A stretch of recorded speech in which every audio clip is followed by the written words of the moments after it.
দুলাল কাকার ঝালমুড়ির অতুলনীয় স্বাদ, এটা খাওয়ার জন্য মানে না ধৈর্যের বাঁধ। প্রিয় বন্ধুরা, আপনারা দেখতে পাচ্ছেন এই রাতে দুলাল কাকার ঝালমুড়ির অতুলনীয় স্বাদ গ্রহণ করার জন্য মানুষ আসলে এক প্রকার লাইনে দাঁড়িয়ে গিয়েছে। আপনারা দেখতে পাচ্ছেন আসলে দুলাল কাকার কাছে আমি তার এই ঝালমুড়ির অভিজ্ঞতা কিন্তু শেয়ার করার জানার চেষ্টা করবো। চাচা ভালো আছেন আপনি? আলহামদুলিল্লাহ ভালো। ভালো আছেন।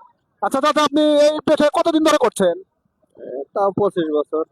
25 বছর। এই কড্ডার মোড়েই প্রথম, না এর আগে কোথাও করেছেন? এর আগেও করছি অন্য জায়গায়। এর আগেও করেছেন, হ্যাঁ। এখানে কতদিন হলো মোটামুটি আমাদের এই কড্ডার মোড়ে? এখানে 25 বছর। হ্যাঁ। তো আপনার বাড়ি কোথায় আসলে, মানে আসল বাড়ি? আমার আসল বাড়ি উল্লাপাড়া থানা। উল্লাপাড়া।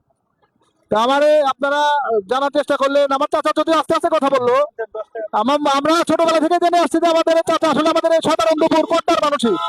আমার এই চাচা দীর্ঘ 25 বছর, মোটামুটি প্রায় আড়াই দশক হলো এই ঝালমুড়ির অতুলনীয় স্বাদ আমাদের দিয়ে যাচ্ছেন।